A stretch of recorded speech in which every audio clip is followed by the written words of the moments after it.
We think we fear loneliness, but sometimes what we actually fear more is being loved. Because love, real love, is not soft and sentimental. It's piercing. It's illuminating. It sees what you've spent years trying to hide. There's a strange paradox. We long for closeness, but when someone gets too close, we flinch. Not because we don't want it, but because it exposes us. We're not used to being seen without our stories, our roles, our masks. And so, when someone loves us as we are, our first reaction is often not gratitude, but fear. Carl Jung knew this intimately. He wrote that love activates the unconscious, and with it, all the hidden parts we've repressed. So when someone truly touches your heart, it isn't just sweet, it's destabilizing. The ego fears what it cannot control, and love cannot be controlled. It makes you feel small and infinite at the same time. It asks you to dissolve your false self, and if you're not ready, you might run, or disappear, or slowly sabotage the very connection you prayed for.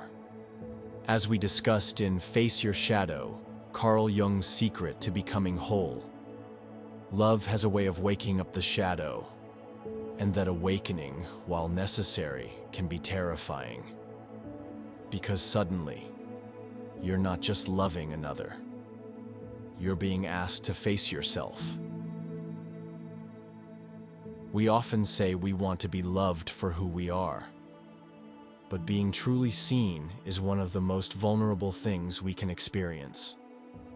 Not seen for our accomplishments or charm, but for the messy, unresolved, insecure parts of us. The parts that don't look good in public. The parts we've buried so deep, we've forgotten they exist. Love has a way of pulling these fragments into the light.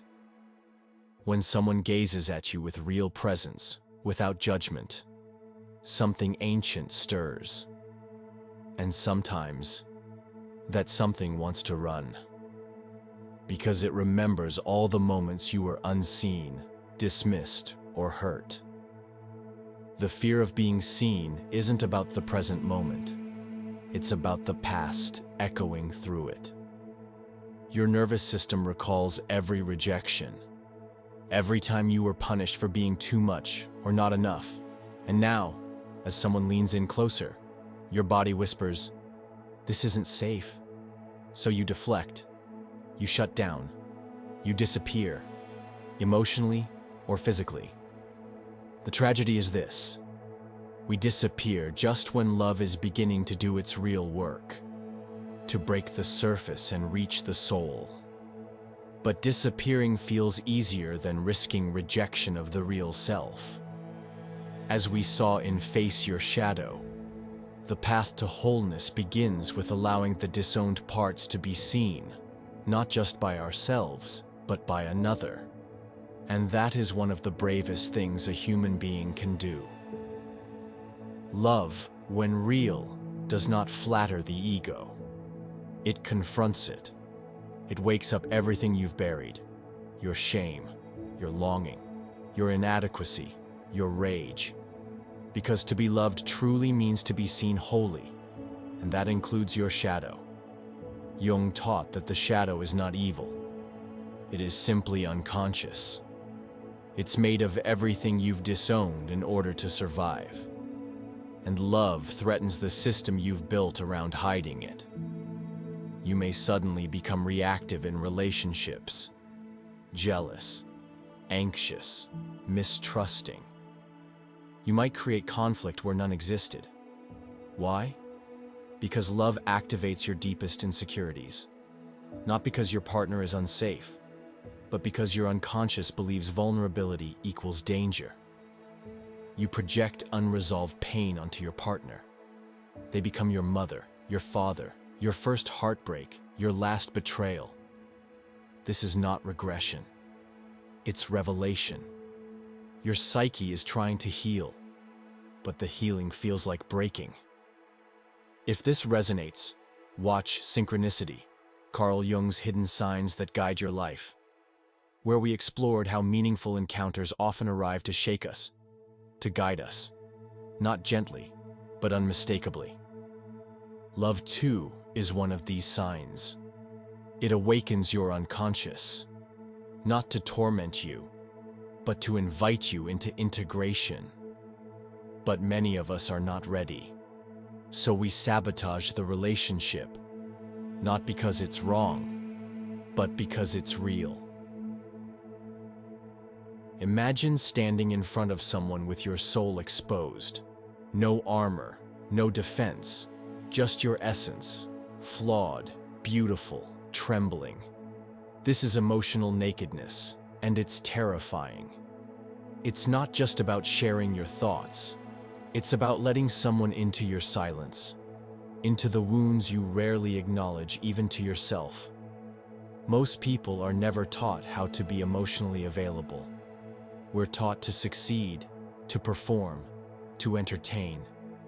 So when love asks for something more, for truth, for openness, for softness, many of us freeze.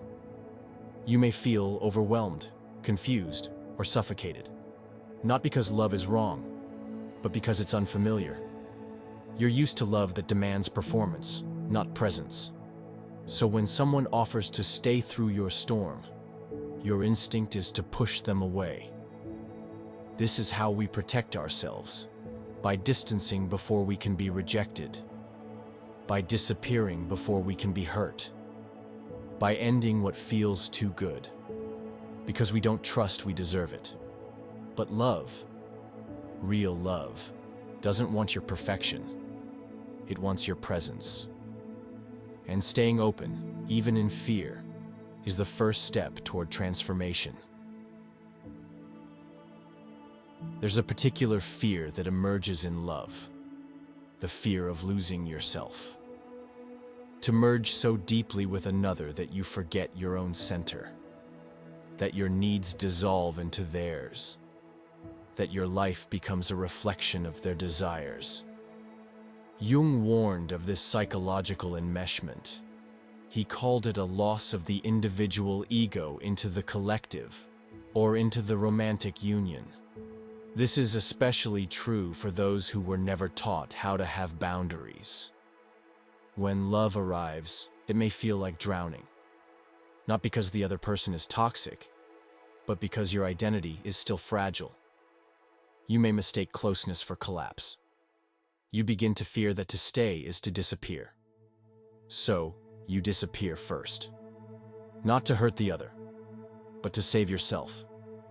Individuation, the process of becoming a whole self, is what allows us to love without vanishing. Without it, intimacy feels like obliteration.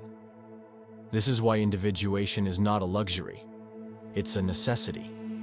Without a solid core, love will always feel like a threat. With it, love becomes an expansion, not an erasure. So often we ask, why did they leave when it finally started to feel real? The answer is rarely about you. It's about what real triggered inside them. Closeness becomes confrontation, not with you, but with their own unprocessed history. They begin to see you as someone who could hurt them. Not because you would, but because the stakes are finally high. They are known now, and that knowing feels too much. You didn't say the wrong thing. You didn't love them badly. You simply touched something unhealed, and their nervous system reacted with the only protection it knows: disappearance. They may ghost. They may rationalize their exit. They may even blame you. But the deeper truth is, they were not ready to be loved at that level. In a way, your love was too real, and that realness made staying impossible. But here's the secret. Love that ends this way is still real. It still mattered. It still did its work, even if it wasn't returned the way you hoped. Sometimes people arrive in our lives to awaken us, not to stay. And their leaving isn't the end of the story. It's the beginning of yours. At the heart of every fear of love is a younger self, the inner child. This child lives in all of us. It remembers how love felt when it was confusing, conditional, or painful. It formed beliefs to survive. Beliefs like, if I'm vulnerable, I'll be hurt. If I'm honest, I'll be abandoned. If I need too much, I'll be rejected. And now, as an adult, these beliefs still operate, silently, but powerfully. They sabotage closeness before closeness can feel safe. They whisper that solitude is better than disappointment. Healing doesn't mean erasing the child. It means holding them, letting them know that this time they are safe, that this time they can stay. This requires your presence, not another partner, not another rescue, but your own attention. Jung believed that becoming whole means integrating all aspects of the psyche, including the child you once were, not pushing them aside, but listening to them, speaking to them, offering what they never received. When you begin to show up for your inner child, your adult relationships change. Not because others become perfect, but because you stop needing them to fill the role of the parent you never had. Staying when love gets real is an act of rebellion against your trauma, your programming, your fear. It is the opposite of ghosting. It is choosing to remain even when your body wants to run. Even when every cell is screaming, this is too much. To stay is not to suffer. It is to breathe, to remain present in discomfort, to choose connection over avoidance. This does not mean tolerating harm. It means leaning into healing. In Jungian terms, it means facing your shadow in real time, in the mirror of another, and choosing integration over escape. Most people never learn how to stay. They learn how to leave before they get left. But love, real love, begins the moment you don't disappear. It begins when you say, I see my fear, and I choose to stay anyway. This kind of courage is rare. It's not taught in schools or celebrated in movies, but it is sacred. It transforms relationships into spiritual paths. It creates intimacy that is rooted, not reactive. And it reminds us that love is not found, it's practiced. It's one of the most painful experiences, when someone you love disappears. No closure, no explanation, just absence. And in that absence, your mind creates stories. Don't trust those stories. They will often blame you. They will tell you you're unlovable. They will resurrect every wound. But remember, someone's inability to stay is not proof that you're hard to love. It's proof that they were not ready to love that deeply.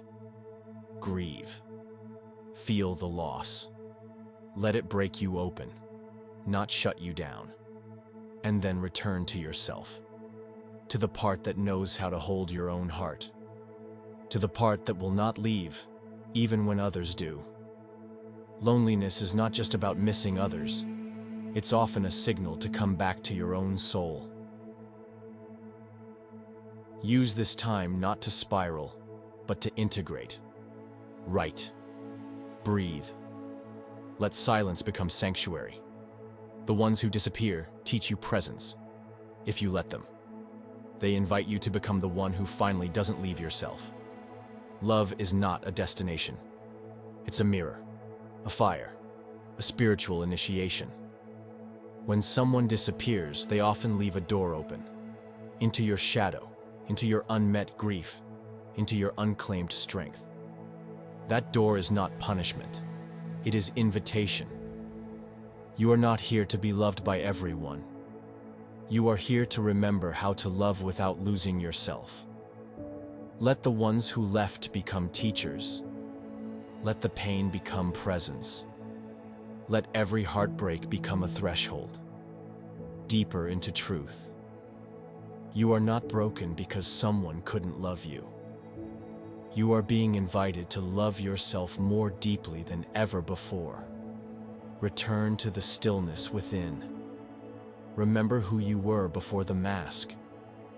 Remember what your soul sounded like before the world got loud. If this reflection touched you, please like this video and subscribe to The Art of Being. Here, we explore the path to depth, presence, and inner truth. One shadow, one step, one awakening at a time.